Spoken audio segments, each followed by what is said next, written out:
Hi, I'm Aaron Sampson, and in this course I'll cover various networking devices including modems, hubs, switches, bridges, and routers. We'll also discuss proxy servers, load balancers, VPN concentrators, and intrusion detection and prevention systems.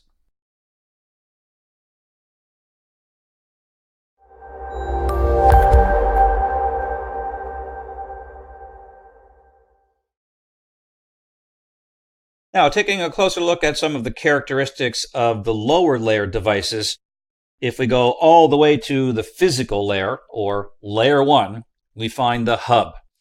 Now, this is used to connect hosts together, or segments of a LAN, and it contains multiple ports, and packets arriving at one port are copied to all other ports. So this does allow all segments to see those packets, or all hosts to see those packets.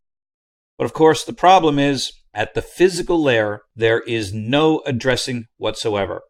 So, quite simply stated, hubs aren't particularly smart. They are not aware of any kind of address. Despite the fact that the MAC address is often referred to as a physical address, it resides at layer 2. So, because a hub is unaware of any kind of address, anything that comes in one port has to be copied out every other port, because the hub has no way to distinguish which system is connected to any given port. So it has to copy that information to every port. So quite simply, hubs are noisy.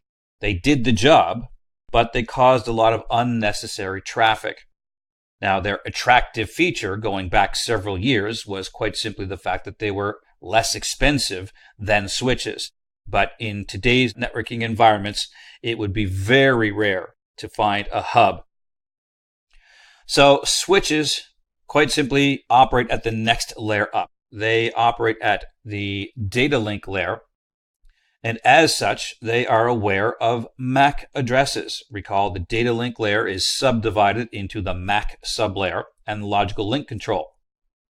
So now we start to see an address implemented, and because of that, we can increase the overall bandwidth of the environment simply by not flooding the network with a bunch of unnecessary traffic. So switches are aware that computer 1 is connected to physical port 1 and computer 2 is connected to physical port 2 and so on. As packets arrive from that system, it picks up on the MAC address that was used to send it, and it records it, and it now knows that this system resides on that port. Now, you can end up with certain scenarios where you have multiple switches connected to each other, whereby any given system is, at least temporarily, unable to find any other system, perhaps because those tables have been cleared or changed or anything along those lines. So it is possible that you get these looping scenarios, but that can be addressed and or corrected through the use of VLANs and what's known as the spanning tree protocol. Now, we'll talk about some of those configurations in greater detail in some upcoming presentations, but this quite simply prevents that looping from happening, or at least if it does happen, it detects it and is able to stop it from continually looping. Now, not only is a switch capable of filtering traffic based on MAC addresses, it also supports configuration, which again is something that hubs do not support. So common Ethernet switch port parameters include the interface speed, the duplex, and the auto MDIX, which is media dependent interface crossover. Now we'll come back to that in a moment. The speed is quite simply how fast can this physical port communicate with whatever is on the other end. Now, most switches these days, I might even go so far as to say all of them, would have an auto sensing capability, so that it can negotiate.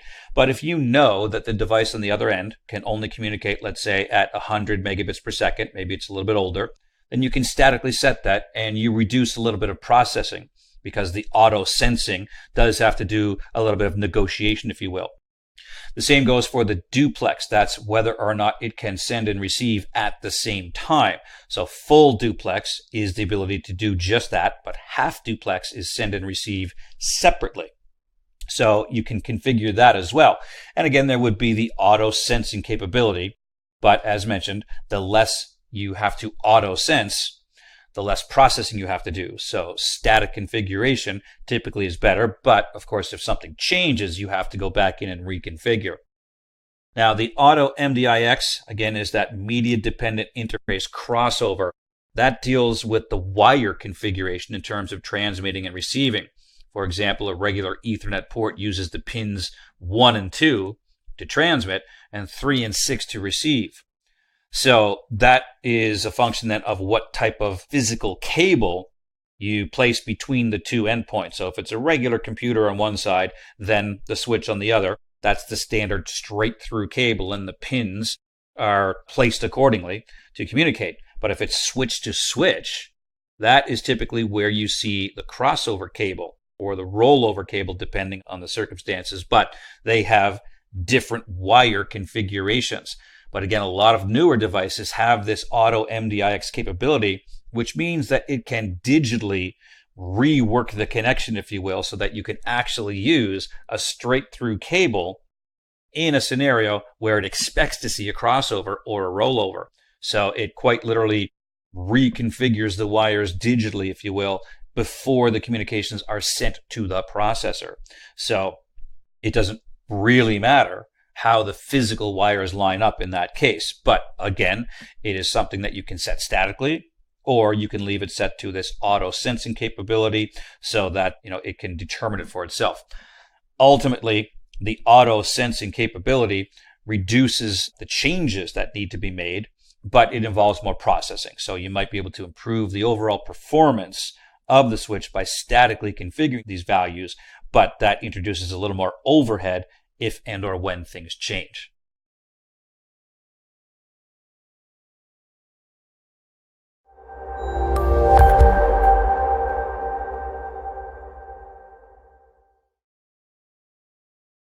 Now, our next interconnection device is the bridge. Now, this also operates at layer 2, or the data link layer, so right away we know that it works on MAC addresses, the same as switches. So it's still used to join two separate network segments together, which enables communication between those segments using the same protocol. And it can also be used to extend a network. Well, that all said, how does this differ from implementing a router between those two segments, and or even just relying on the inherent ability of switches to filter traffic based on MAC address? Well, there are a few scenarios where they do differ, and we'll come to those, but before that, I just want to stress the key word of network segment here. When you are talking about using a bridge, you aren't connecting networks together like a router. Recall, the router works at the network layer, and as such, it would have to use different network addresses. So we see in the graphic here on the left-hand side, if it was a router, that would have to be something like 192.168.0 as the network address, and then the one on the right would have to be something like 192.168.1, different network addresses. So a bridge operating at layer 2 does not know the difference between a network address and any other network address. Therefore, the addressing scheme of this configuration still has to be all the same network, such as 192.168.0. The segments are just the different portions on one side versus the other. So it performs the same type of functionality in terms of trying to keep the traffic separate on either side, but it still does so based on MAC addresses. So then you think, well, why not just use a switch? Because a switch can do exactly that. It can filter based on MAC address, and it can, but bridges do have some additional functionality that switches don't. So where you might see a bridge, when you have dissimilar media or different network architectures. So, for example, we might have unshielded twisted pair as the cabling on the left-hand side and fiber optic on the right. This is where the bridge comes into play. Also, the architecture. Now, it's very unlikely that you would see a token ring configuration these days, but it did have that ability to translate from token ring to Ethernet. So again, switches we're not able to do that. So even though it looks like a routing type of configuration, it's all still the same network address, but it had the ability to connect these dissimilar types of networks that switches aren't able to do. In terms of the types of bridges, there is a local bridge, which directly connects LAN segments. So that's basically what you're seeing in the graphic here. And again, it's just used to try to quiet things down a little bit or to connect those dissimilar media types. Then a remote bridge is used to create a WAN link between LANs.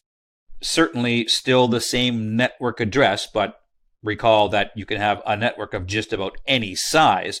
So it's still a WAN link, but one LAN is in perhaps one physical building and another LAN is in a different physical building. But it can all still be the same network address by TCP/IP configuration. So it's still the same approach. We are just connecting them together, but still all the same address. And you can also have the wireless bridge. This provides wireless connectivity from your Ethernet ports, so several devices can benefit if the bridge is connected to a hub or a switch. And again, it just gives you the ability to extend that segment to allow for more devices to connect wirelessly. But ultimately, the bridging capability is still to just interconnect segment 1 with segment 2 and allow those two segments to still communicate with each other when necessary, but to try to isolate most of the time, so that if most of the traffic within segment 1 is destined for other systems in segment 1, it never passes that traffic over to segment 2. So it's still able to make that determination based on MAC tables in the bridge, so it still quiets things down, but it does it based on MAC address as opposed to IP address. But the entire network in and of itself still has to all be one network by its TCP/IP address. So that's the difference between bridging and routing.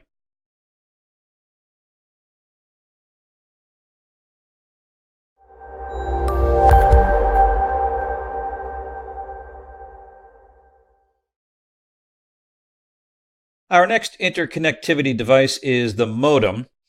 Now, by today's standards, of course, the modem is virtually extinct, although in certain very rural areas, you may still see them used to connect to your internet service provider simply because they don't have the infrastructure in places so far out.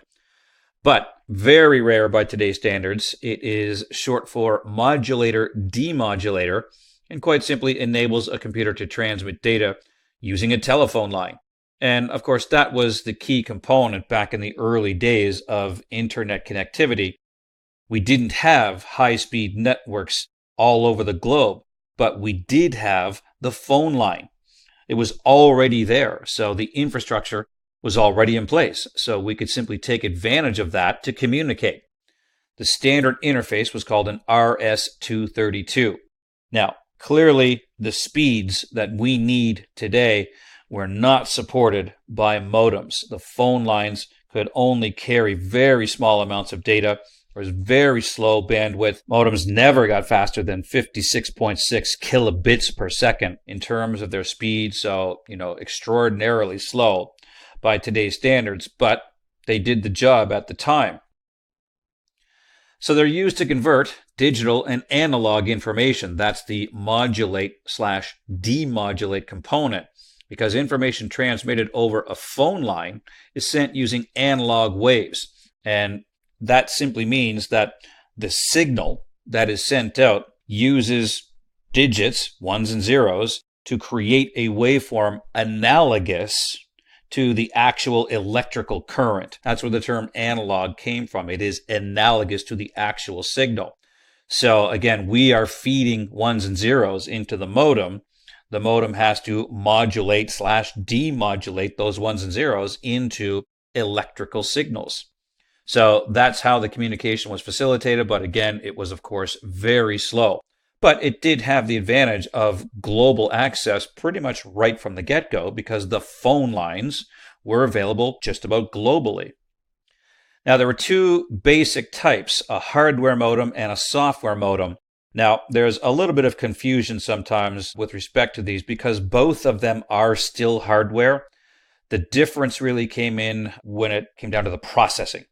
So a hardware modem, such as a dial-up modem, can often communicate with things like fax machines as well. But it simply meant that all of the processing that happened within the modem actually occurred on the modem itself. So there was a processor, there was a little bit of memory, there was everything necessary to translate the communications and present the operating system with processed data. A software modem is a low-cost version of that, easy to upgrade and popular in laptops because they were smaller. There was just less hardware. Basically, it was nothing more than a means to get the signals into the computer. From that point, you relied on the computer's processor and memory and resources to process the data. So that's why it was called a software modem. It was configured using software within the operating system, and it relied on the operating system to handle the data. So it was a little more processing involved from the perspective of the computer, but it wasn't all that much. So, they didn't really degrade your performance that much. And again, the attractive feature, they were lower cost. So a software-based modem was typically cheaper and a little more attractive if you were looking to install them in a lot of laptops for your mobile workforce at the time.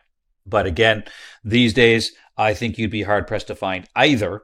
But they do still exist, and typically they would be very inexpensive by today's standards, even if you did have to implement one. So I don't think you'd see a software modem implemented if you were still needing some kind of modem.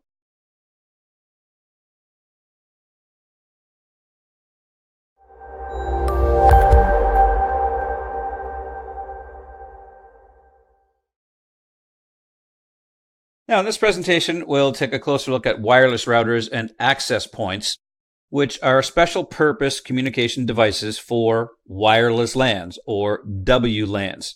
The access points are used to provide a hotspot for wireless clients in the vicinity. And these days, most people are fairly familiar with this. If you go to a hotel, for example, or an airport, these very large buildings that are too large for something like a home or a small office wireless router to handle, this is where you see the access points come into play. They extend the range so that you can move just about anywhere within the structure and still remain connected. So they act as a bridge between the wired and the wireless networks. And you can see in the graphic here, the access points themselves are wired to the switch, along with everything else that's wired to the switch. So they have that wired connection. Then they simply accept the wireless devices, and they can be just about anything. You see here again in the graphic, a laptop with a PC card reader. That might be an older one that does not have an integrated adapter, which of course newer laptops do. Mobile devices, even desktops with a PCI or a USB adapter can all connect. So it really depends on what you have and where they are located, but they all have the ability to connect to the wireless. Now, the access point itself can be a multifunction device. In other words, it could also be a switch, for example. So I could wire other devices to the access point if necessary, but typically the single purpose device can be a little more efficient. In other words, it is only concerned with handling the wireless connections. Now, they can be used to strengthen security, but that is a bit of a relative approach, and I'll clarify that in a moment, but they certainly extend the wireless range of service. Again, the idea being that you want to be able to move anywhere without having to reconnect to a different device. The idea is that once you establish the connection, as long as you are in range of any access point, you will still remain connected. So you don't see any of that. It might happen transparently in the background, but again, in a very large building such as an airport, for example, you can go just about anywhere and you remain connected. Now, coming back to the security, that is, as mentioned, a little bit of a relative term to say that you can strengthen it. If you consider a purely wired network, then that in and of itself by nature would be more secure than a wireless because you are now transmitting signals through the air. So, of course, those signals can be picked up on by an intruder and they may be able to gain access. So, it's not as secure in that regard. But if I am able to gain physical access to your environment, so if I'm an intruder and I can get into your environment and access a physical data port, then there really is nothing preventing me from connecting to the network. I can just pull out my laptop, pull out a wire, and connect my system to your network. And again, apart from the physical security that might be in place, there's nothing that then is stopping me from gathering up those packets and possibly collecting sensitive information. At least with a wireless access point, you need the security information. You need to know the SSID, which is the security set identifier, which is the name of the network. Now that is typically broadcasted so people can see it, but you can also hide it. We'll see that in a moment. That's not particularly secure, but of course there's also encryption in place. You need to have the appropriate type of encryption. You need the appropriate credentials to be able to connect. So quite simply, there are barriers to entry with a wireless access point that might not be there in a physical environment.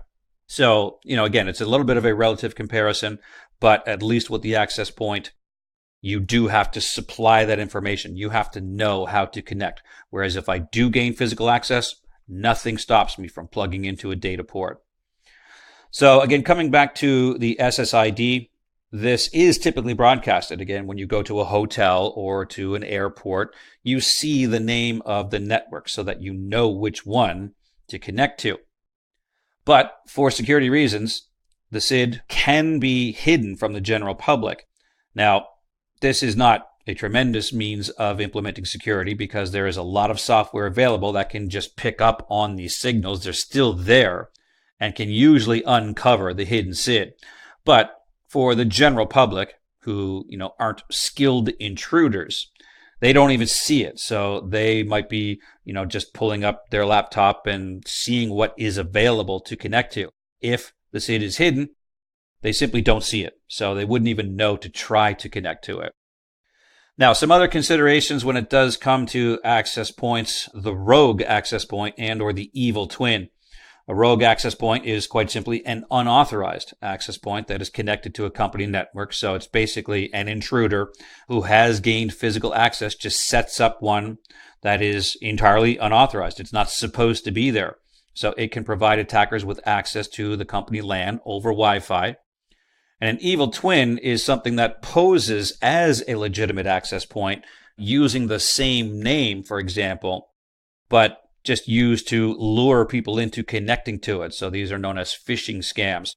The attacker sets up a legitimate looking access point, possibly using a portable hotspot, and then harvest the data. So again, it looks legitimate, but it certainly is not. You lull the users into establishing this connection, and then of course they start transmitting passwords and things like that over the connection. So the intruder is able to pick up on that in some cases. So again, those are just things to consider when it comes to implementing wireless. And there are environments that to this day simply will not implement wireless, particularly because of very high security requirements. In those places, they just won't take the chance of broadcasting information over wireless transmission. So it depends on the nature of the network and what it is that you need to do. But if security is not a tremendous concern and you are more concerned with functionality, then absolutely consider implementing wireless access points to extend the capabilities and the range of your wireless network environment.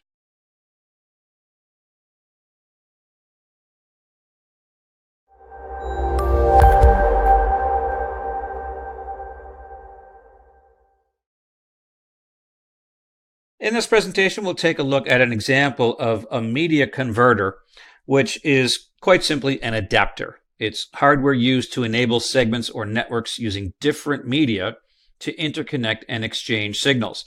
And this is a very cost-effective and flexible networking device. Now, in the graphic we see here, this is only one example of a media converter. There are several different types, but you can, for example, convert between unshielded twisted pair with an RJ45 connector to fiber and the appropriate ST connectors. So again, that's only one example. You might also see something like multi-mode fiber being converted to single mode fiber and vice versa. But of course, we can accept the electrical signals found on copper unshielded twisted pair and convert them to light waves for fiber optic cabling. Now, if you are talking about needing to convert hundreds of cable connections, you probably would not implement hundreds of converters. You would go with a larger scale, more robust, centralized device capable of handling multiple conversions within that single device. But for just a few connections, a media converter can certainly do the job. Now, there can be other applications as well. This can be essential if the distance between two network devices is greater than the cable transmission distance. For example, Ethernet still maxes out around 100 meters. So if we needed to go beyond that, then we can use the converter because most of them also have the ability to boost the signal. In other words, they can act as repeaters. So this allows two network devices to connect across longer distances than if they were just using that single cable. Now, typically, media converters are protocol specific, so you might need to be mindful of that. It supports various data rates and network types, but generally the protocol itself is specific to the converter. And they're usually implemented as physical layer devices because they don't have really a lot of programming in them, but some of the higher scale converters do operate at layer 2 and provide some switching functionality as well, but that's what I was talking about. In terms of if you needed a lot of conversions, you might go with a more robust converter, something that can handle a number of connections. And in that case, it can also handle some of the switching that is required. And finally, some other characteristics. Again, we know that they can help to expand the distance and convert from different physical media types to other physical media types, but they can also implement WDM wavelength variances, which is wavelength division multiplexing. This uses different colors, if you will, of laser to implement the multiplexing capability of the media so that you can boost your performance over your present fiber links, which might allow you to retain the investment that was made into that infrastructure a little bit longer rather than having to tear everything out and upgrade everything all at once. You can perhaps do a little bit of an incremental upgrade using simple media converters.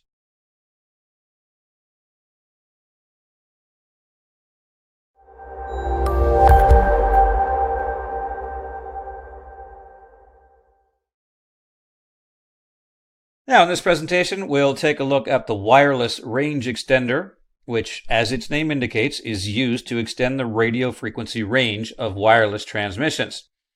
Now, it functions down at layer 1, the physical layer of the OSI model. And recall that, in essence, there's not a whole lot of intelligence happening down at layer 1. There is really nothing more happening than hearing the signal on one side, boosting it, or what's also known as repeating it, and sending it along its way. So it allows you to extend the distance that can be covered of any given Ethernet network segment. But in this case, it's just done wirelessly. So again, there's no intelligence happening here. It simply hears something coming in, boosts it, and sends it along its way, and then of course does the exact same thing in reverse with respect to the devices that are communicating with it on the other side. So in terms of the distance, it does depend on several factors: the transmission power of the access point itself, and the gain of the antenna that is used. And of course, the clients also are transmitters and receivers. So while this can certainly boost the range of the signal, in terms of you being able to get farther away from the original router, but you still have to remain within a certain distance of the extender as well, because of course your device has to transmit signals back to the extender. So your device does not get any more powerful because of the range extender. It simply allows you to get farther from the original access point, or in this case, the wireless router itself. In terms of connectivity, it allows computers and other devices to connect to a wireless LAN, generally outside of the wireless access point's normal range. So again, that is referring to the router itself. If that has a distance of X, then the extender can maybe go 2x or 3x depending on the power. But that again only allows you to get a little farther away from the original router itself. You still have to be within range of the extender. So for effective communication, of course, it requires that the transmitter be able to hear the receiver and the receiver be able to hear the transmitter. So an example of that is two-way radio communication. They both have to be within range of each other. So again, not only is it a matter of the clients on the end being able to get farther away from the original access point, but the extender itself, of course, must also be within a reasonable range. You don't want to place the extender at the very, very end of the range of the router itself because it just won't pick up on the signals strongly enough to be able to relay them. So you want a little bit of overlap, which you can kind of see in the graphic there. The extender is well within the range of the router, then the devices remain well within the range of the extender. And I should also point out the fact that most of them are dual band. You can see the 5 gigahertz and the 2.4 gigahertz transmissions here. So a dual band extender is able to listen and or communicate on both of those frequencies. So ultimately, it is just to allow your clients to get a little bit farther away from the original access point, but they still have to be within range of the extender itself for effective communications.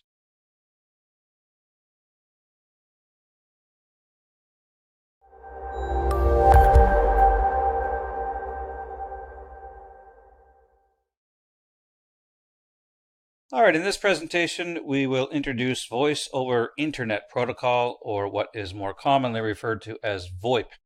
And this is a combination of hardware and software that are needed to make use of the Internet as a transmission medium for voice calls, hence the Voice over IP, which is the IP network of the Internet. Now, with respect to an internal office organization, for example, you might already be familiar with a voice over IP phone system, and that is exactly the same. It's just that you are using a LAN environment to transmit the calls as opposed to a WAN environment like the internet. But in both cases, it is just a matter of taking voice data and packaging it up into data packets that are sent using the Internet Protocol, or IP, instead of the standard method, if you will, of using the public switched telephone network, or PSTN. Now, that said, the PSTN is not going anywhere.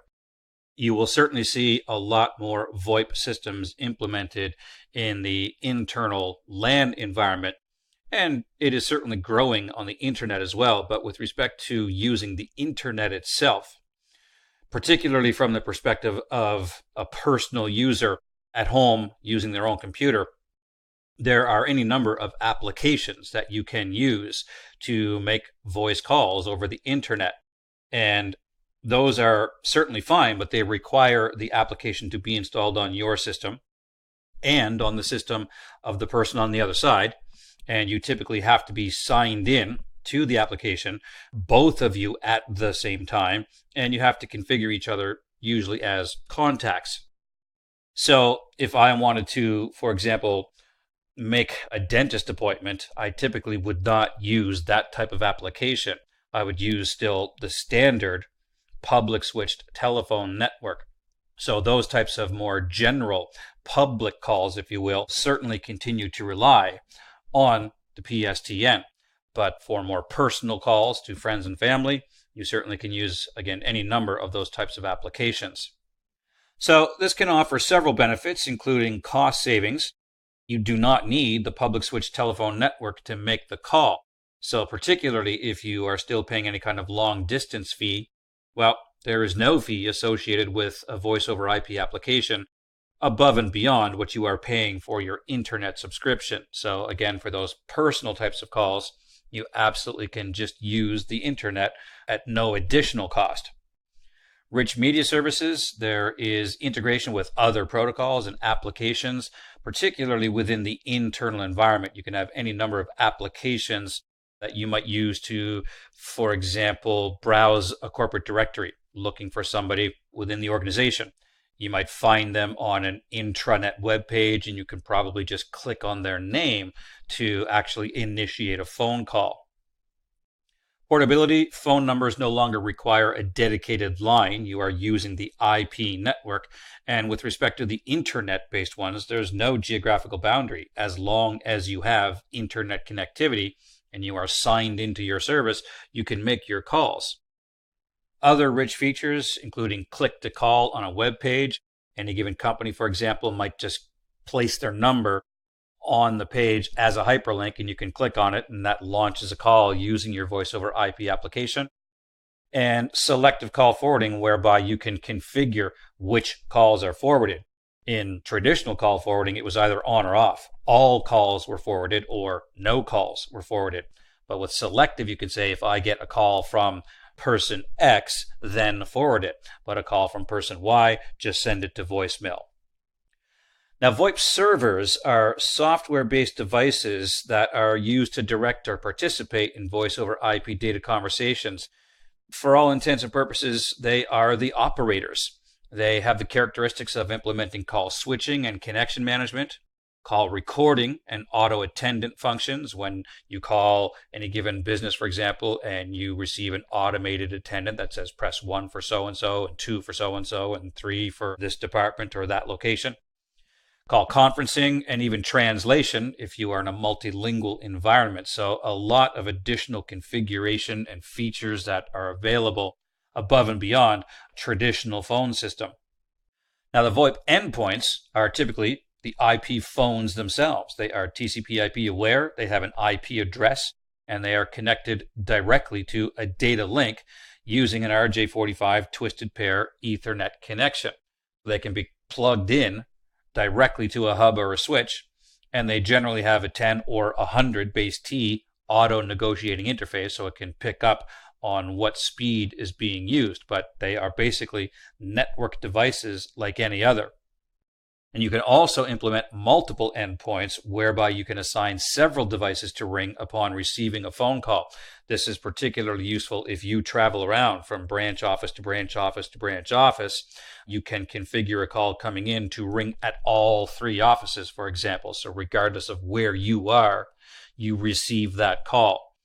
So again, a lot of configuration that you really just can't implement with standard phone systems, and a lot of integration with other types of applications are making voice over IP much more commonly implemented.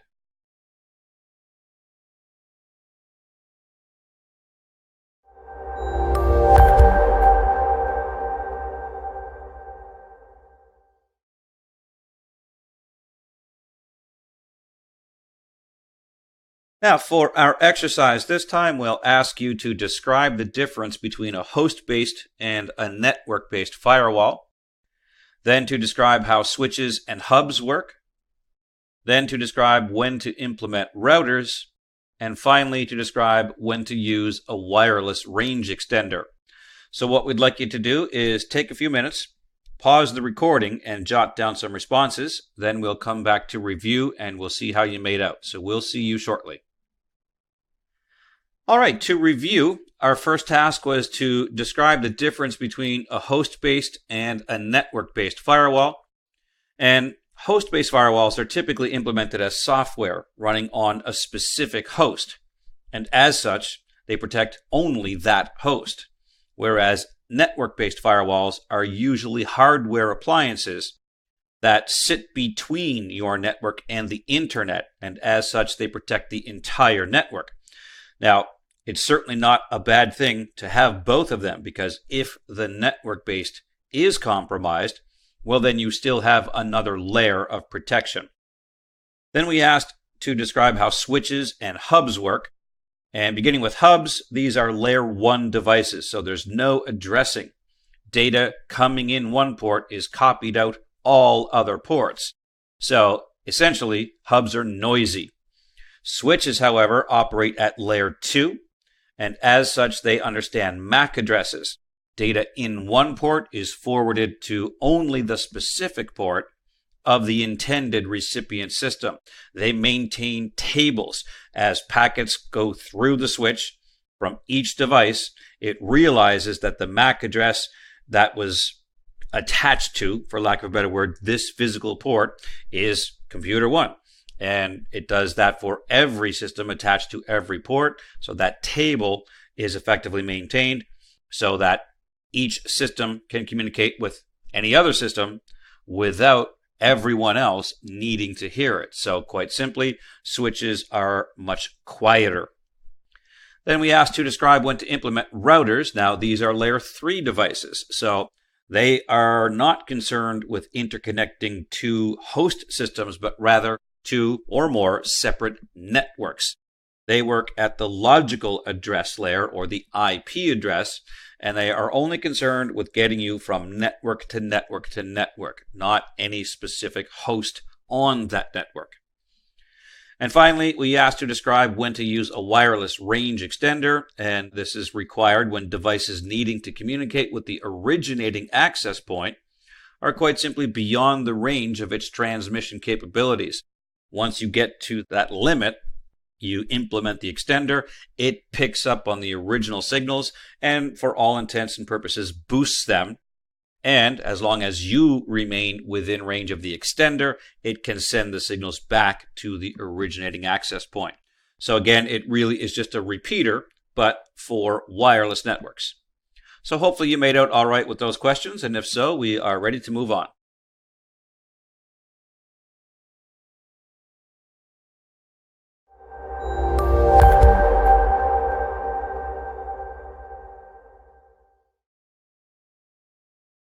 In this presentation, we'll take a look at multi-layer switches, which are network devices that are capable of operating at both layers 2 and 3 of the OSI model. So we've discussed earlier how switches reside at layer 2 and base their packet forwarding decisions on the MAC address. Routers reside at layer 3 and base their packet forwarding decisions on IP address. Well, now we have a device that can in fact perform both basic functions, switching and routing. Now, it uses what's known as an application-specific integrated circuit, which is also referred to as an ASIC circuit, to accomplish the routing task. So again, it is just a 2-in-1 type of device. So in terms of the actual network configuration, we see here network A and of course network B, and you might have traditionally placed a router in between them, provided they were using separate network addresses. So again, perhaps network A was 192.168.0 and network B was 192.168.1. Those are separate network addresses. Well, a multi-layer switch can still route between them. It can examine the IP address and decide whether or not it should forward the packet, but it can also just act as a switch. So in terms of reconfiguring, you wouldn't have to do anything, but in fact you could if you wanted to. You could make network A segment A and make it 192.168.0, and then maybe the first 5 addresses or 10 addresses or 50 addresses, it doesn't matter, within that subnet. But then network B could become just segment B, and it could still be 192.168.0 as long as the address range did not overlap. So again, if the first one went to, let's say, 10, then the second one could start at 11. So as long as there were no conflicts, then you could make this entire configuration one network. But again, I stress, you didn't have to. That was just an option. You could leave them exactly as they were because a multi-layer switch is able to assess the forwarding determination based on the IP address as well. So in terms of some of the benefits, it provides an ease of use with respect to the fact that it is auto-configurable. Now, switches pick up on the MAC address that is attached to any physical port automatically. In other words, they construct their MAC tables on their own. But routers don't do that. You have to program routers to say that this is the network on this side and this is the network on the other side. But because they are able to detect the addresses now at layer 3, they can do effectively the same thing, and they can build tables based on the IP address. So there is an auto configuration with respect to both switching and routing. So there's no requirement to learn a new kind of IP switching technology. It configures itself. Convergence refers to the fact that it can respond to route failures and routing topology changes. Because it understands routing, it actually also understands routing protocols, the protocols that routers use to talk to each other to inform them about topology changes. This also enhances the resiliency.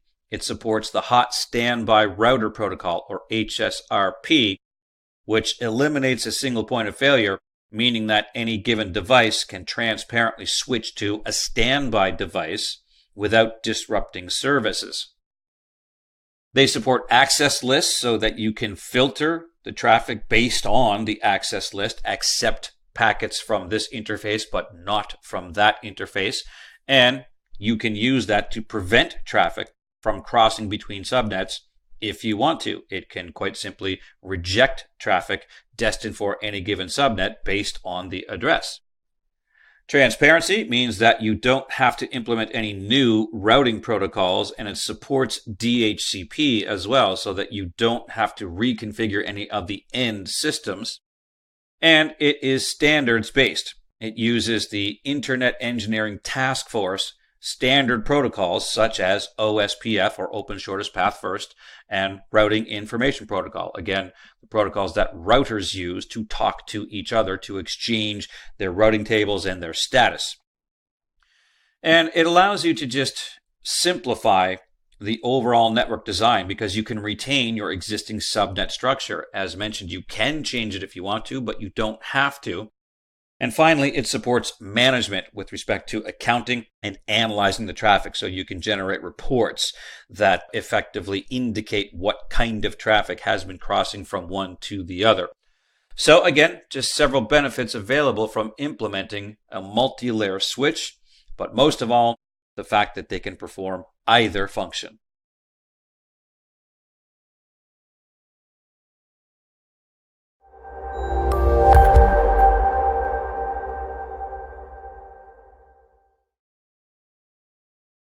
Now, in this presentation, we'll take a look at a wireless controller, which is a centralized Wi-Fi management device that allows you to manage all access points in a network.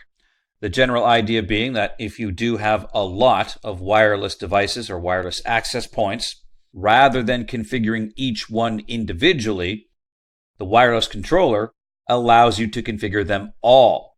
And depending on the make or model, you might also be able to configure features such as VPN connectivity, intrusion detection, and even the firewall settings. So again, it's just simpler to connect to this centralized device and then have access to all of the devices rather than making multiple connections over and over again, and in a lot of cases probably setting them fairly consistently with each other. Now, it also offers centralized authentication. One of the ways by which you can implement authentication on your wireless access points is to create MAC address tables so that this particular MAC address is allowed to connect while these ones aren't. So again, you would not have to create individual MAC address tables on each access point. You can do it all from the central location. Now, they can also perform authentication using what's known as radius servers. Now, we'll talk about that in greater detail later on, but at a basic level, it is the ability to forward the authentication request off to a centralized mechanism. So rather than the device itself authenticating you, it says, hold on, let me pass that off to the central device, and it will authenticate you.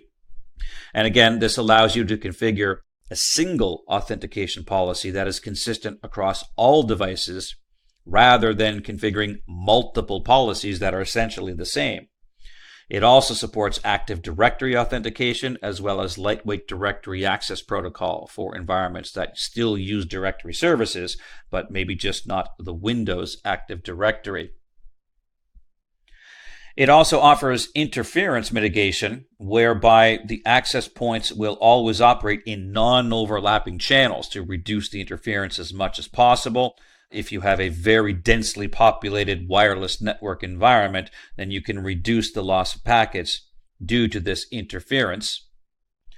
And it also supports load balancing, which is the ability to shift users to adjacent access points if the load simply becomes unbalanced.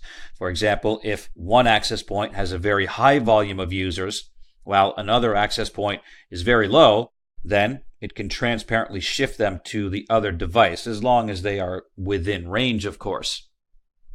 And radio balancing is similar, but it's based on the 802.11 specification. So what you see here is that all 802.11n clients, for example, would always connect to an 802.11n access point.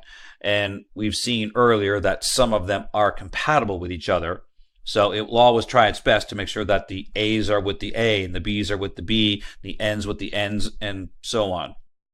And finally, failover is the ability to automatically shift to a neighboring access point during failure. So again, that if one does go down, the clients that were connected to it can be sent off to a different access point, provided they are still within range, but it does offer that better resiliency when dealing with those connections. So ultimately, if you do have a lot of access points, then it certainly makes sense to implement a centralized wireless controller.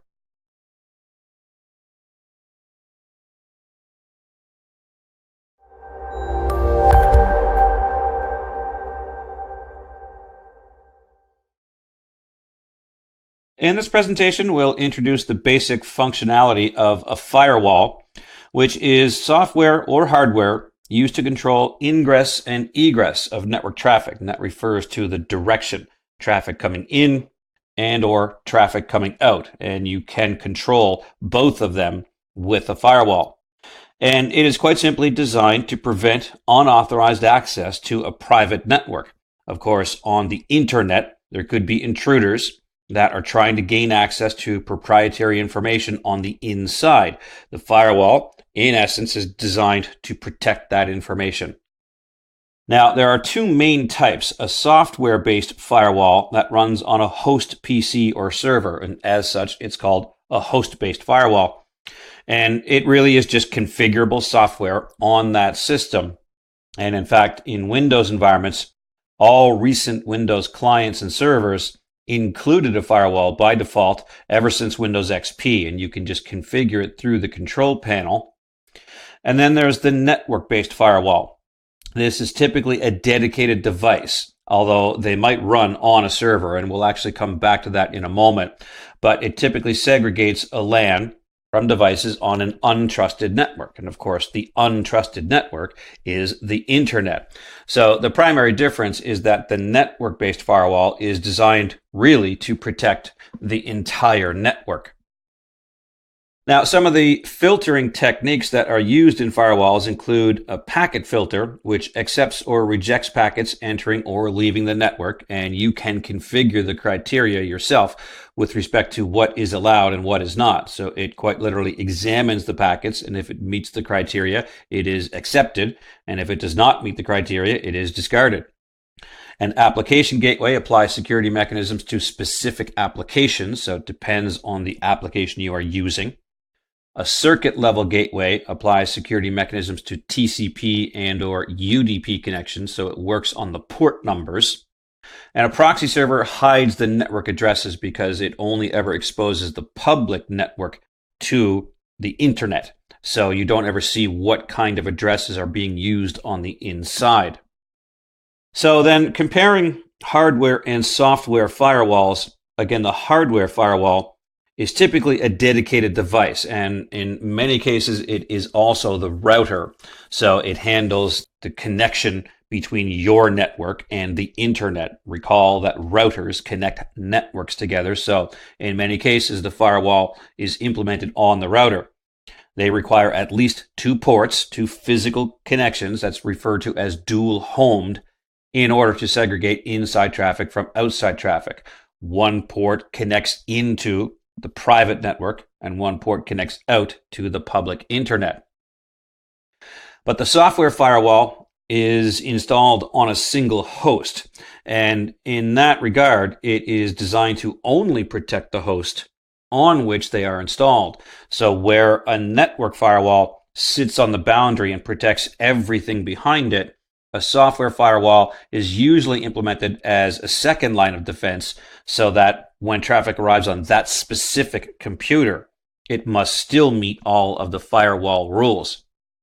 Now, the distinction between hardware and software is a little bit blurred by network firewalls that are running on Windows or Linux hosts. We see a bit of a combination here. It is a host-based firewall because it's running on a server, but you can place that server on the border of your network and it can then perform the same task. So it's just a little bit of a crossover, if you will, there. It is a software firewall, but it is performing the job of a hardware firewall. So it's just, again, just blurs that line a little bit, but its purpose is the same, to protect all of the systems behind the firewall. Now, one final distinction with it when it comes to securing the environment with a firewall that sometimes is not always that clear. It is designed purely to protect from intrusion and attack. It does not do anything with respect to preventing viruses from entering the network or any kind of malware. They often come in just in the form of an attachment to an email. So a firewall does not protect against that. It is trying to keep the resources of your network protected by, again, implementing these various techniques, but it is designed for really just that purpose, not anti-malware or any kind of antivirus software.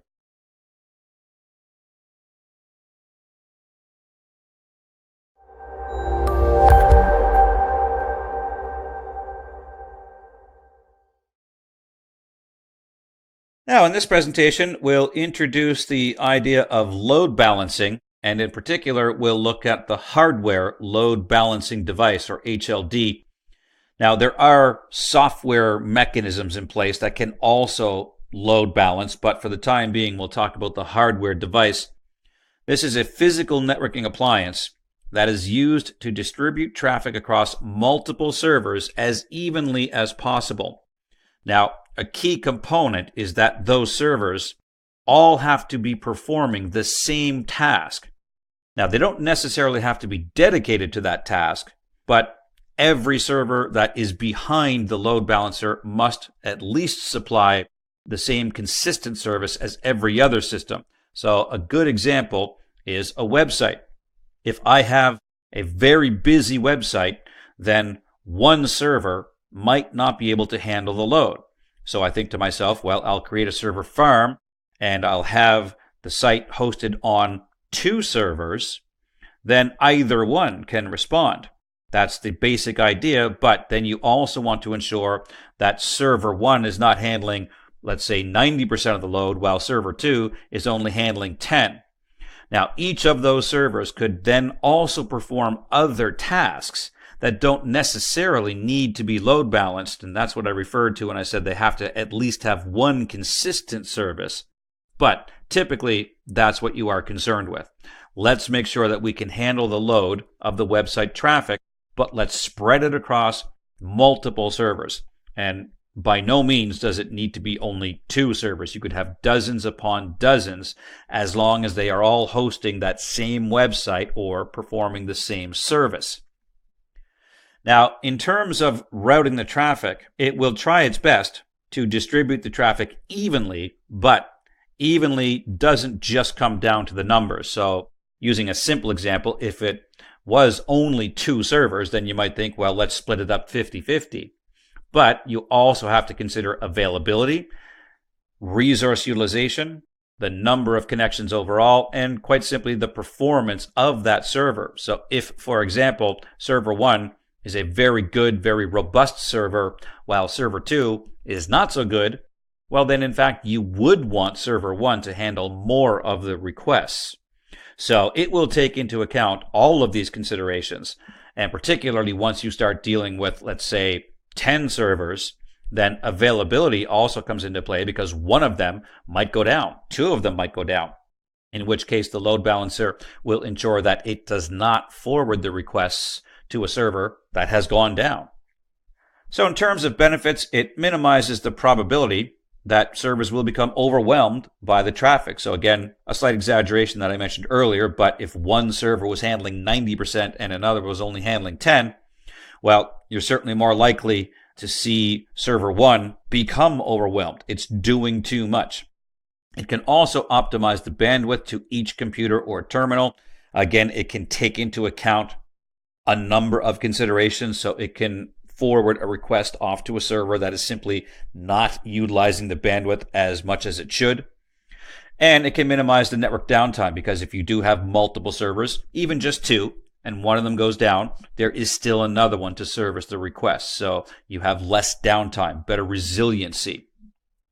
Now you can also perform traffic prioritization and end-to-end application monitoring, which involves, in essence, saying if a request comes in for this type of service and that is deemed to be a little more important than a different type of service, then we can give that a little more priority because you don't have to balance just one type of service. You can balance any number of services. So that allows you to put more weight on the type of protocol or the type of request that is coming in.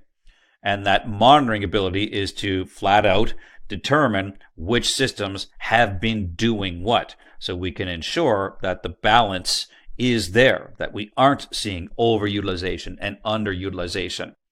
You can also provide user authentication with the load balancing mechanisms, and you can protect against malicious activity such as a denial of service attack, because clients that are in front of the load balancer, if you will, do not see behind it. So launching an attack against this service has to go through the load balancer. So it can be configured, of course, to reject those types of requests that don't seem to be legitimate.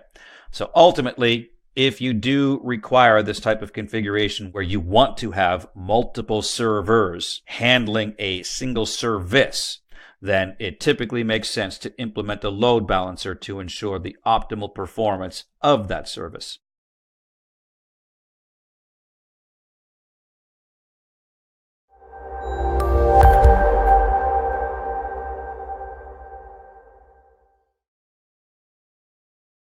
In this presentation, we'll take a look at network intrusion from two different perspectives, one of detection and one of prevention. So beginning with detection, the idea really is that key word. It detects suspicious activity on either an individual host or the entire network. It is a system that's designed to analyze traffic patterns and to effectively try to determine what is normal, for lack of a better word. Then anything that occurs that is not normal or out of the ordinary might be considered to be an intrusion. But in terms of mitigation, it can assist in mitigating that detected activity, but typically in the form of just logging it, taking note of the fact that something did occur. So what it really comes down to is that the IDS is a solution that can detect suspicious activity, but it does not necessarily stop it. It is more so up to you to go through the logs and assess what did take place, and then perhaps take some action based on what you are seeing. So it really is the keyword of intrusion: detection. Detecting something does not prevent it. So this is where we see the intrusion prevention system come into play. And this is a solution that can both detect the suspicious network activity and furthermore, in many cases, prevent an attack. So what you typically find is that the IDS will perform the detection, learn what is normal and what is abnormal, and then based on that information, you can then configure the IPS to flat out stop that type of traffic. You can effectively say that, yes, this appears to be an intrusion. So if you see that same pattern again, stop it from happening. So typically most of the devices can perform both tasks, but there needs to be a little bit of a learning curve, if you will. Now, I also want to include the network firewall in this presentation because it's similar, but it's not really the same. The firewall is simply configured to allow or deny network traffic based on packet header contents such as the IP address, a protocol type, and or a port number. And it's placed very much like an IDS/IPS in between the internet and your private network. But the firewall doesn't really assess anything other than what you see here, and it doesn't really make any decisions based on previous historic patterns or anything along those lines. If the IP address appears to be correct, if the protocol type appears to be correct, and the port number appears to be correct, well then the firewall will let that traffic through. But of course, a skilled attacker will be able to find their way around that, if you will. They disguise the packet so that they appear to be legitimate. They have the correct IP address, they have the correct protocol type and the correct port number. It is simply the contents that, of course, are malicious. So it's never a bad idea to have both a firewall and an IDS/IPS for the highest levels of protection. But firewalls in and of themselves only examine those contents and effectively allow or deny the traffic accordingly. So when it comes to the intrusion detection system, and in a moment the intrusion prevention system, you do have two choices very much like a firewall in terms of the implementation. You can have a host-based IDS. In other words, you can have it directly on a specific host, such as a web server or a database server. Or you can have a network-based IDS. And in terms of placement here, it has to be able to see all network traffic to identify any suspect activity. It will then log that suspicious activity, and it may alert you or notify of a threat, but again, generally doesn't stop it. It just says, this occurred, pay attention to this. And the same goes for the intrusion prevention system. You can have the host-based IPS, which runs on an individual network host, or you can have a network-based IPS, whereby it also has to see all network traffic to identify and prevent the suspicious activity.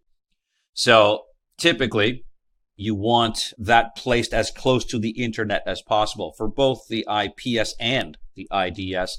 And of course, this also can log the suspicious activity so that you can still see it. You know, I want to know when this type of intrusion was attempted. I certainly want to prevent the threat in the first place, but I want to know about it as well. So maybe we can be even a little more proactive and take some additional measures to ensure that these intrusions do not find their way into your network.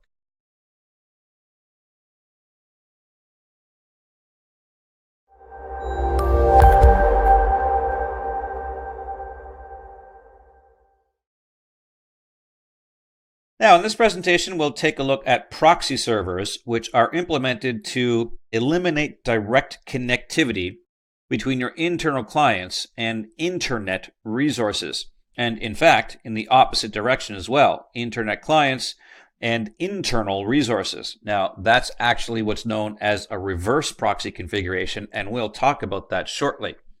But it protects the true host identity because all outgoing traffic appears to come from the proxy. And in fact, it's not just a matter of it appearing to come from the proxy, it does come from the proxy. So we see the internal clients using private IP addresses. They just simply want to go to a website, for example. The proxy server intervenes, if you will, and says, hold on, I'll get that site for you. So it has a public IP address configured that faces the internet.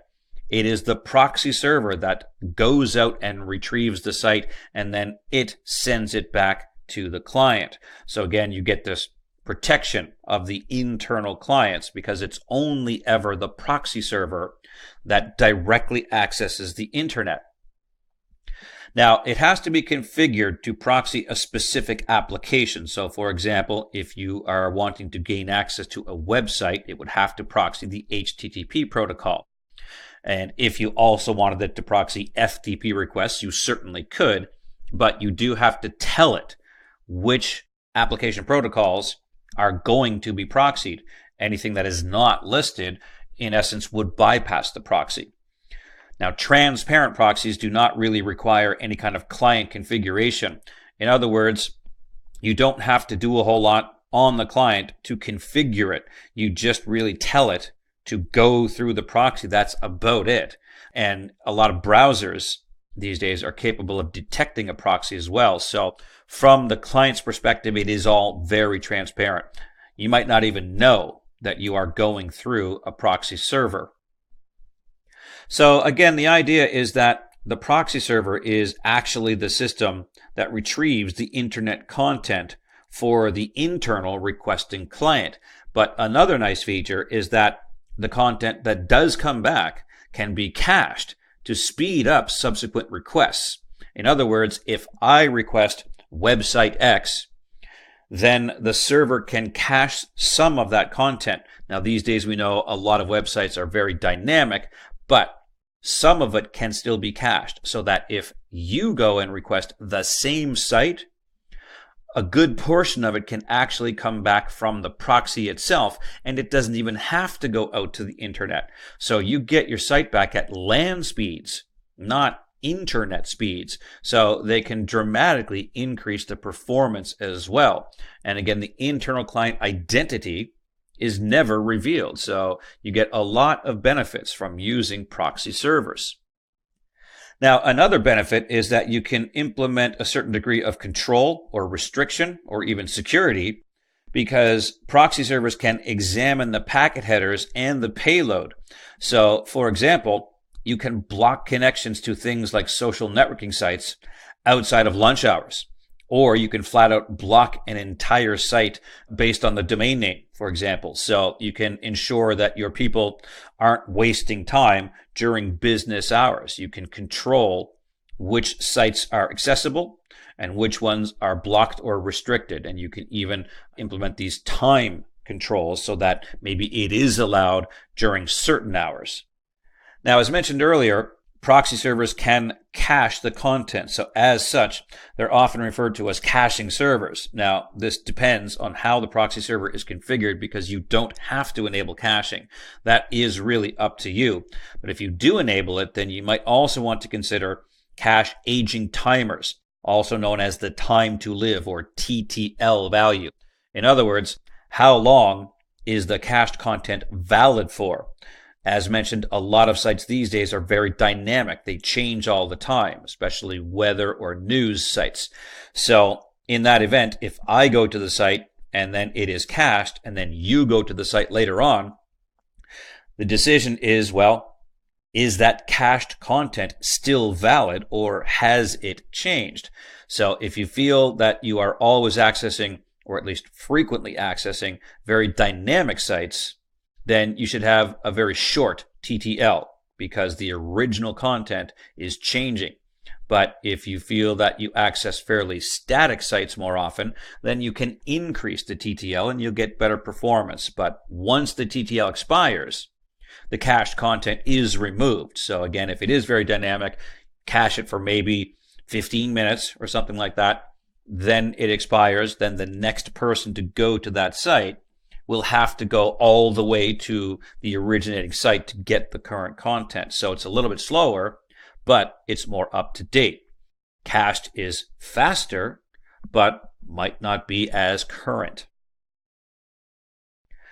Now, there's also pre-fetched internet content, which can be scheduled. This can speed up content access when requested by internal clients. Now, again, you have to consider the static versus dynamic nature of the cached content. So again, this is quite literally proxy servers realizing that these sites are very often accessed. Therefore, we can proactively request that content and cache it ahead of time. Now, again, this is something that is entirely up to you. You can enable this feature, disable it, configure it however you want. So it does depend to a degree on knowing what the normal behavior is within your environment and which sites are accessed most frequently. But you can, of course, examine that information and decide for yourself over time if these features are beneficial. Now, the reverse proxy was touched on earlier, and this is effectively the opposite direction. The requesting client is on the internet, so they are trying to gain access to resources within your environment, for lack of a better word. And we see here the requesting client coming in through the reverse proxy to access a web server. So if you think about the regular proxy representing the clients, then this is the exact opposite. The reverse proxy represents the servers. Now, the idea is that you might have multiple web servers in a lot of cases. So if a request comes in for a particular site, the proxy server is also responsible for directing that client to the appropriate web server. So if I have even just 2 web servers, let's say I have site A on server A and site B on server B, then it's the job of the reverse proxy to forward me off to the correct web server. So it listens for these connections on the appropriate ports, and then those incoming connections are forwarded to the appropriate internal host. So that's just the reverse nature of this type of request. It originates from the internet, not from the internal environment. Now, these are normally placed in a demilitarized zone for publicly accessible services. This still protects the true identity of the internal host, but now the internal host is the server, not the client. And again, it's transparent to the external users. The use of a reverse proxy is not known to the clients. They have no idea that they aren't directly communicating with the web server, but that's the idea. I want all incoming requests to hit the reverse proxy.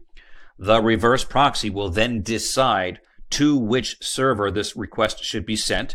And again, there can be any number of servers providing any number of services to the internet clients. So this protects all of your servers that are behind the proxy and allows all traffic to be controlled through the proxy. But one way or another, a proxy server is always responsible for handling the request on behalf of someone else, either the requesting clients or the servers that service those requests.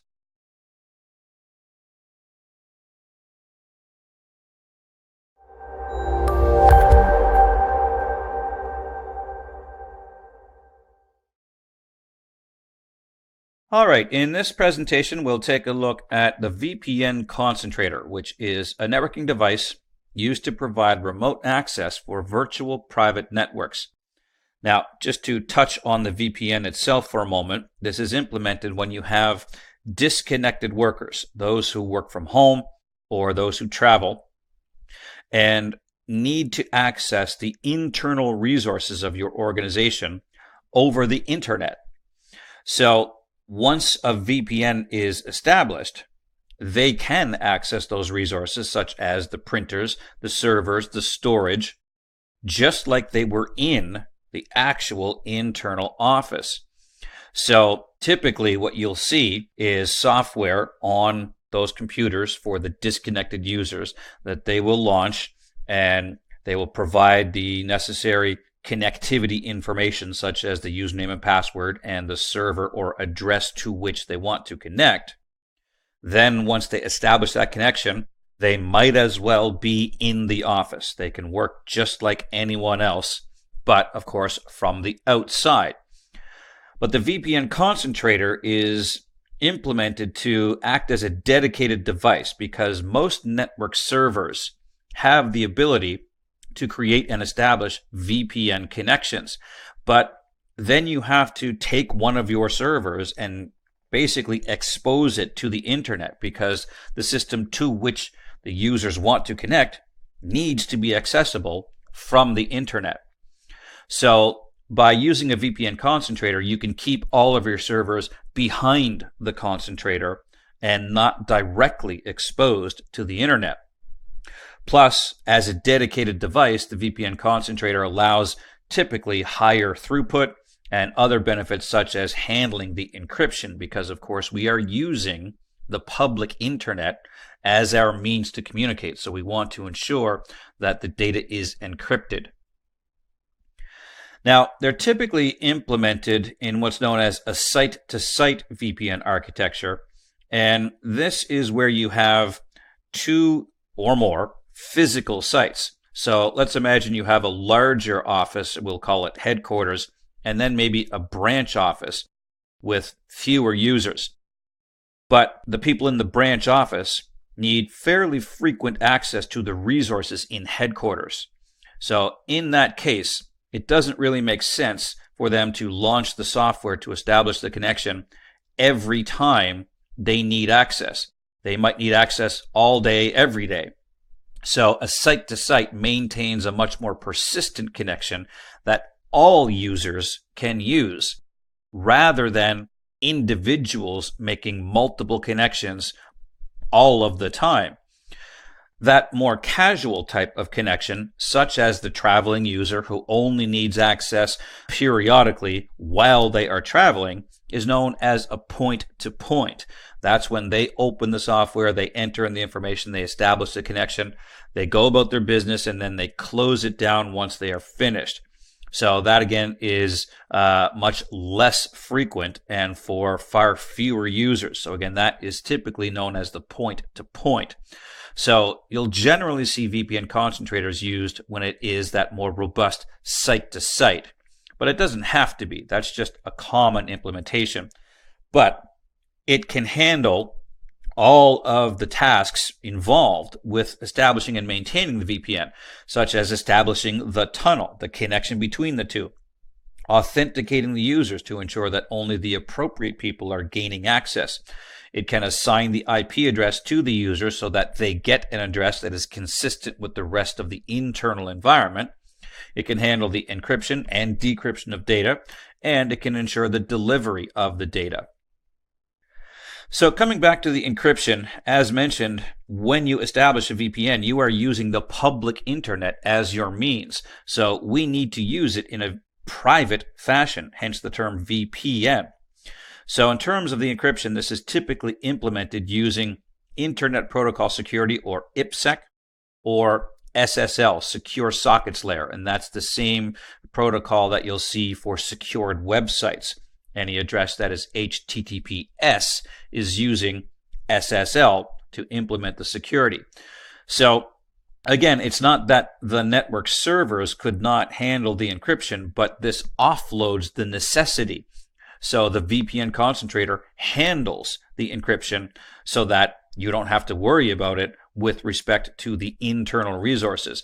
Everything is encrypted from the client to the concentrator, but once it arrives at the concentrator, it will handle the decryption and present the network servers or the printers or the storage with already decrypted requests so that it does not have to handle the encryption/decryption as well as servicing the request of the client. And another significant component in establishing a VPN is authentication. You want to ensure that only valid users are gaining access. So authentication is always the process of identifying yourself, providing the credentials, the username and the password.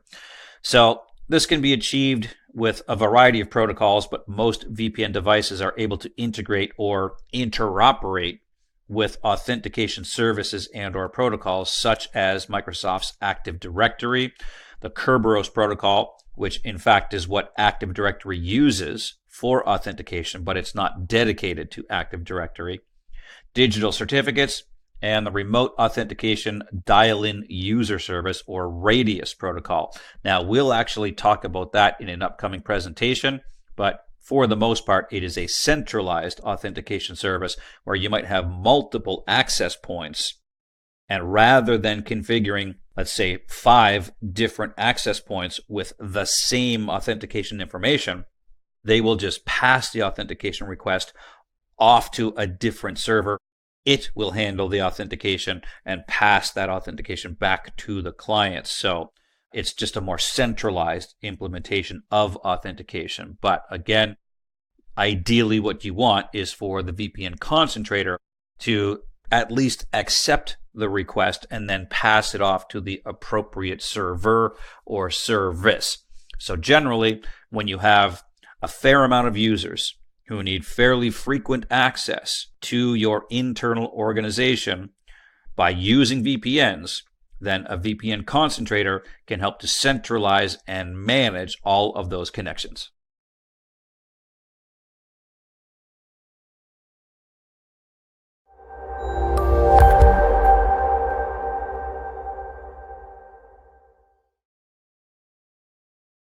Now, in this presentation, we'll introduce the concept of AAA services, which are designed for remote access connections to provide authentication, authorization, and accounting, hence the 3 A's. So AAA does not refer to a single process or a single task, but it is rather a generalized statement that incorporates each of these tasks using a variety of protocols. Now, Radius, TACACS Plus, and Kerberos are simply examples of protocols that qualify, for lack of a better word, as AAA service protocols. But with respect to each of those processes, authentication is always the identify yourself component. Provide a username and a password, possibly something else, to prove that you are who you claim to be. And Kerberos is just one example of an authentication protocol. Authorization is then what are you allowed to do? You can make the connection, but that does not mean you can access every resource in the internal environment. You are allowed to access this or perform this task. So that's the authorization component, and accounting is simply keeping track of it all. Who connected? When did they connect? From where? How long did they remain connected, and what did they do while they were connected? So how you choose to implement those particular tasks is up to you. So again, Radius, TACACS Plus, and Kerberos are just examples of protocols that can handle some of these services for you. They are primarily concerned with authentication. So we'll take a look at each of them, but in essence, this is just the general implementation for remote access connections and how you satisfy those requests. So beginning with Radius, this is the remote authentication dial-in user service. It's an 802.1x standard-based AAA protocol for remote connections, but typically involves centralizing the authentication requests. If you have just a single network access server, then you can configure the authentication and the security on that server, and since it's the only one, it handles all connections, so you know that everyone is going to be configured the same. But in larger, more robust environments, you might have multiple network access servers, in which case you might find yourself configuring the exact same security configuration and authentication configuration on each of those servers. So in other words, the policy is the same on every one of those servers. And as this grows, if you have 5 or 10 or 20, you end up configuring the exact same security policy across all of those servers. Radius says, well, only implement a single security policy on the Radius server. Then when the requests come in from the network access servers, they will simply forward the request back to the Radius server. It will handle the authentication and then allow the user through. So this way, you only configure a single policy as opposed to several policies which are effectively identical. So this is very widely used for VPNs, various types of access points, and any other remote access type with respect to the security. It just allows you to simplify the process by implementing that single consistent policy, and then every access point adheres to that same policy. Now, TACACS Plus is Terminal Access Controller, Access Control System. This is a Cisco-developed open standard for AAA services and is still primarily concerned with authentication. But where Radius only encrypts the passwords and the usernames are sent in clear text, TACACS encrypts all information between the client and server. So it's a little more secure, but again, it is a Cisco developed protocol. So it's not only supported by Cisco devices, It is an open standard, but typically you will see it implemented when you do have Cisco hardware.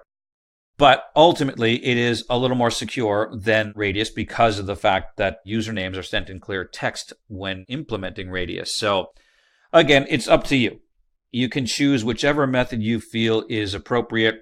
There are, in some cases, some compatibility concerns. Perhaps older devices might not support this particular protocol or this particular method. So there are always considerations. Plus, a little bit of overhead is always involved with certain protocols. But ultimately, these are just some examples of how you can implement the AAA services within your VPN environment.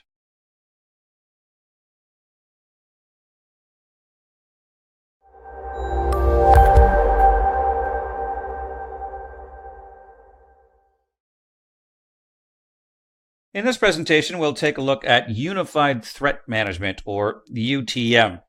This is an all-in-one security device that was designed to replace the typical firewall, because a firewall in and of itself is only designed to protect the internal environment based on things like the protocol and the port and the IP address. That's not particularly comprehensive. There are several means by which you can establish a connection, including routing and VPNs, but there are a number of different threats to those types of connections. Antivirus and anti-spyware, email and anti-spam, intrusion prevention systems, quality of service and bandwidth management, web security. All of those things have to be considered.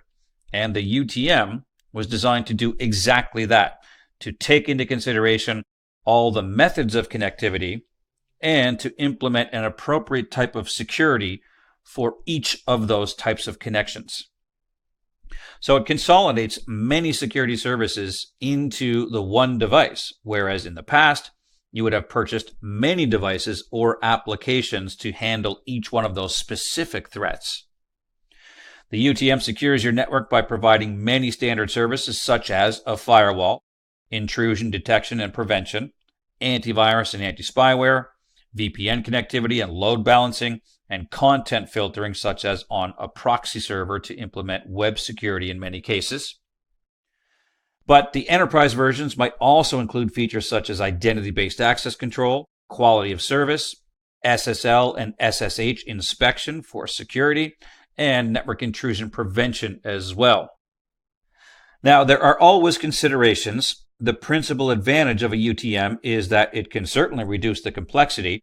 Everything is configured within the one device, but at the same time, this introduces the principal disadvantage of it becoming a single point of failure. If the UTM goes down, all of the services it supplies go down with it. Now, you might still retain some of the other services as backups, or maybe you even have a standby UTM, but it's always something to consider. How will you address the availability of the UTM? But it certainly does reduce the complexity because everything is centralized and you don't have these different servers and different applications and different licensing concerns to address each of those threats. Hence the term unified threat management.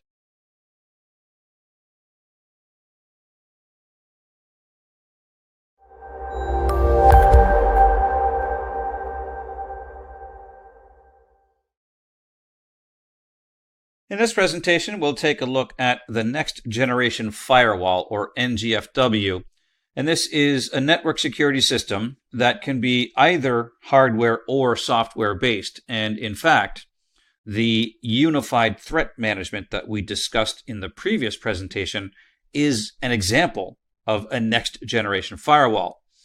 It is designed to detect and prevent network attacks through the use of security policies, but they have higher capabilities than traditional firewalls because they can consider factors as high as the application layer of the OSI model, whereas traditional firewalls don't really operate at that level.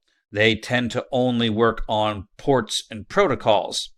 Now, an NGFW can also be applied down at those levels, but It's able to operate through multiple layers of OSI so that it provides a more comprehensive security solution.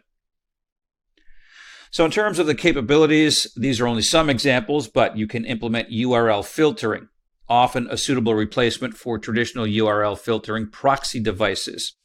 Earlier, we discussed proxy servers, and they do have the ability to filter. Well, so can the NGFW. You can categorize websites on the internet and either allow or block access to them, and the filtering can be enabled during certain times of the day or certain days of the week. They can implement application visibility and control. They can detect every application on a network. It provides real-time visibility into the applications being used by the users on a network, and can also optimize bandwidth using application-aware policies so that you can allow, deny, or restrict certain applications. You can monitor the application performance and troubleshoot any issues that might arise, and you can improve security and meet compliance requirements for those applications. It also provides identity awareness, policies that are used to enforce requirements for perhaps just a single user or any collection of users.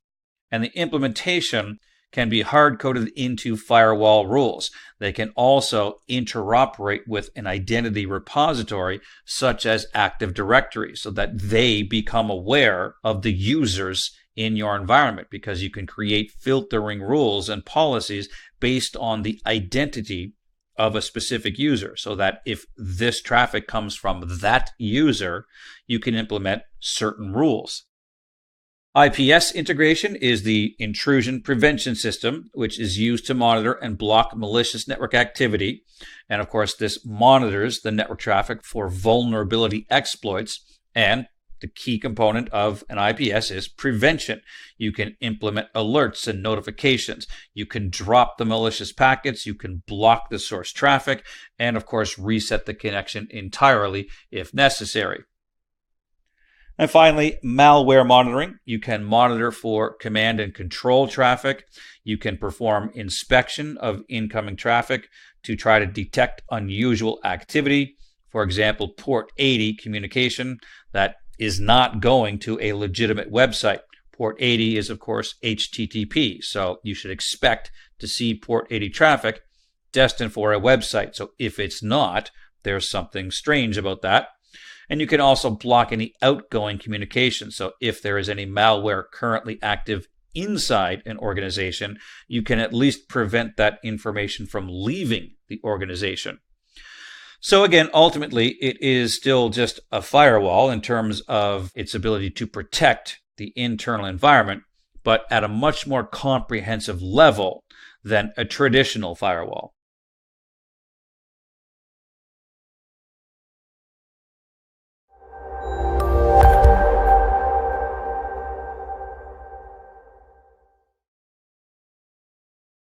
In this presentation, we'll take a look at VoIP, or Voice over Internet Protocol, and two key components of a VoIP system, the VoIP PBX and the VoIP Gateway. VoIP, of course, enables the use of the Internet to transmit voice calls through the use of various TCP/IP protocols. Now, in order to manage those protocols within an organization, you need a VoIP Private Branch Exchange, or PBX. And this is the service that functions to direct real-time communication to specific endpoints, such as IP phones. If you've ever seen old-time switchboard operators for the phone company, you can think of the VoIP PBX as doing the same job for voice over IP packets, redirecting references to phone numbers to specific IP addresses. But what about when a phone number doesn't go to an IP address, but to a traditional telephone endpoint? The VoIP Gateway is the device responsible for converting real-time voice calls and even fax calls between the public switch telephone network and the IP network of your environment. So if, for example, you have an IP phone system, you can certainly call each other within the internal environment without having to go through the gateway. But if you need to make an outside call to the regular phone network, then you need to go through the gateway. And conversely, people from the outside that are calling in have to go through the gateway. So it represents the bridge between the two. In terms of some of its characteristics, it handles voice and fax compression and decompression so that you're transferring as little data as possible. Packetization, which has to occur in an IP network. You have to transfer packets. Standard analog voice calls don't implement packetization, so you have to convert them into packets. Call routing. If a call comes in from the outside and reaches an automated attendant, for example, they can press 1 for this department and 2 for that department. It routes it appropriately. It implements a control signal to ensure that packets are in order and synchronized so that the conversation doesn't sound garbled. It can handle billing systems, can track all the calls so that if you need to implement any kind of invoicing, and various other network management systems might also integrate with the VoIP gateway, so it can handle the intercommunication between other types of systems that might also be in use. But ultimately, the VoIP gateway typically represents that in and out type of system whereby it bridges the communications between your internal IP network and the public switch telephone network so you can use your IP phones both internally and for external access as well. This diagram helps us see the big picture.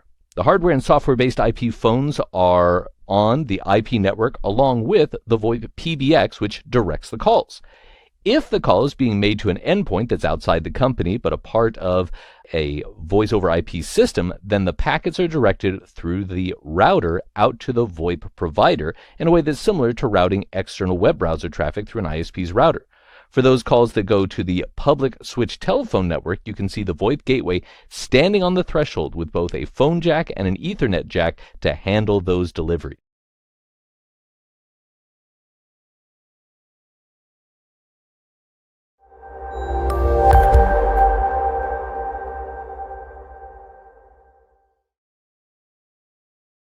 In this presentation, we'll take a look at implementing content filtering, sometimes referred to as information filtering as well, but this is quite simply the process used to screen and exclude objectionable content on the internet, particularly web pages, but in many cases in email as well. Now, it's typically used in corporations, but can also be implemented in the home environment, for example, using parental controls to perform similar functions to ensure that this objectionable content is not accessible.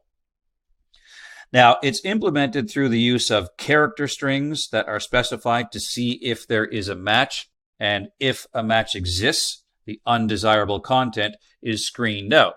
Now, there are a number of examples, including filtering violence, medical procedures, adult content, and spoofing and or phishing content. So in many cases, what you'll find is some sort of preset configuration whereby it has thresholds, and you can generally adjust those thresholds to ensure that content that might be legitimate is not screened out, but you can also edit them as well. You can usually say, here are some specific examples that should be filtered and or some specific examples that should not. So it gives you sort of a default setting, if you will, which is then very configurable so that, like I said, you can judge for yourself. Now, it might take a bit of time to get things, right, for lack of a better word. It might identify some sites as filtered when they shouldn't have been, and vice versa. So, like I said, there's a bit of a learning curve when it comes to content filtering, but usually the default settings are pretty good, and then you just have to tweak from there. But it is something that you have to keep on top of to a degree to ensure that you do get the right balance of allowing what should be allowed while filtering what should be filtered.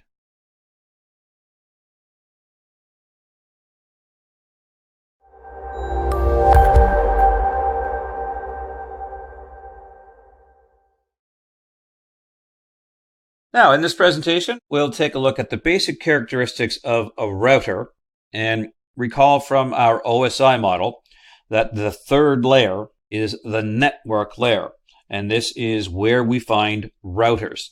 Hence, they're often referred to as layer 3 devices.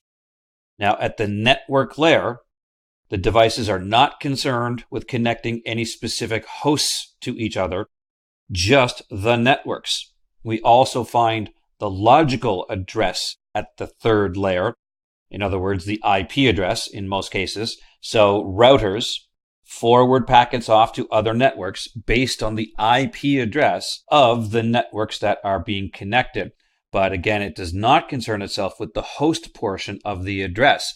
It only considers the network portion of the address so that it can find the router for that network. And as soon as it forwards the packet off to that next router, its job is finished. So again, it's not concerned with finding a specific host on that network, just the way to get into that network. So it's often referred to as a gateway device because it sits on the border or the boundary of your network, and it's our last point of contact as packets move out of the network.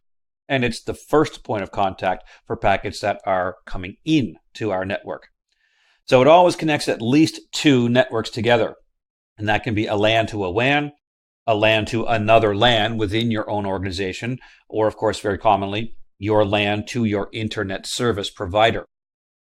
Now, routers can contain processors, memory, and various input or output interfaces because they need to make decisions, if you will. There needs to be some programming in a router. They are effectively smarter than devices such as hubs. They don't make any decisions, but routers need to be programmed. So there has to be a processor, there needs to be memory, and the interfaces are how we configure the device. So it doesn't have its own keyboard or display. You connect to one of those I/O interfaces using your own computer, and you configure it remotely. Typically, most higher level routers are just rack mounted devices that, again, just don't have any kind of configuration capabilities inherently within the device itself. Maybe you might be able to reset it back to its factory default settings. That's about it. Almost every other configuration is done using a remote connection through one of those interfaces. Now, in terms of the types of routers available, there are several different classifications, if you will. And certainly these days, with the prevalence of home internet and small offices, we have become very familiar with the broadband router. Now, this is used to connect both computers together and those computers to the internet. So that seems to contradict what I just said about connecting computers together, but it really is a separate functionality built into the single device. So it is still just one piece of hardware, but it performs switching functions within it, and then it quite separately performs routing. So sometimes you'll hear it referred to as a layer 3 switch. Switches operate at layer 2, and they connect computers together. But the fact that it is also capable of performing routing, which is the next layer up, is why you sometimes hear the layer 3 switch. Again, they are completely separate functions just built into a single unit. So the switching portion is where you typically see maybe 4 or 6 Ethernet ports on the device so that the computers that are connected to it can talk to each other. But that's a separate functionality. Then once that has been accomplished, then that little network is then connected to your ISP. So again, it just performs both tasks. A wireless router is really no different. It simply allows for wireless connections so that you can increase the size of your LAN. Most of the home routers might only have 4, maybe 6 physical ports. So you're quite limited in terms of the wired connections, but then you can really have any number of wireless that can also connect, and then that just increases the size of the LAN. But that is all still switching at its core. So again, it performs the routing separately to be able to connect to your ISP. Now, other types of routers that you might see in larger environments include the edge router, the subscriber edge router, the inter-provided border router, and the core router. And you might hear some different terms here, but these are just classifications really. The edge is typically what you will see on the edge of your ISP. The subscriber edge would be the one that's implemented in my organization. So my subscriber edge router connects to the edge router of the ISP. And then the inter-provider border router typically is ISP to ISP, really the core, the backbone of the internet itself, so that all internet service providers are able to route amongst each other. And then a core router is typically on the inside. They generally do not touch the public internet, so larger environments that do need to have separated networks within the organization will use core routers to implement that separation. So this is a very basic example of what it looks like in terms of placement, but on the top, we see pretty much the most basic network. Computer 1 and computer 2 are connected together with a switch. And we see the same thing on the bottom. Computer 3 and computer 4 are connected with a switch. So those switches are concerned with directly connecting the hosts together. But then, of course, the switch in both cases also connects to the router. But those are separate networks in terms of IP addressing. The top network might be something like 192.168.0 for its network address. The bottom one would be 192.168.1. Those are different network addresses. So the router is responsible for connecting those two networks together. And it doesn't matter how large those networks might grow. The router is only concerned with connecting the network. So there would be an entry programmed in the router to say that one interface connects to 192.168.0, the other one connects to 192.168.1, and it facilitates the connectivity between those networks so everyone can now see everyone. But since they are officially different networks, you have to route between them. You cannot just connect switch to switch if you are using different network addresses, because switches don't see the distinction between the network address. So ultimately, it depends on how you are configuring your environment with respect to the addressing. But always remember that routers operate at layer 3, the network layer. Therefore, they are only concerned with connecting networks together.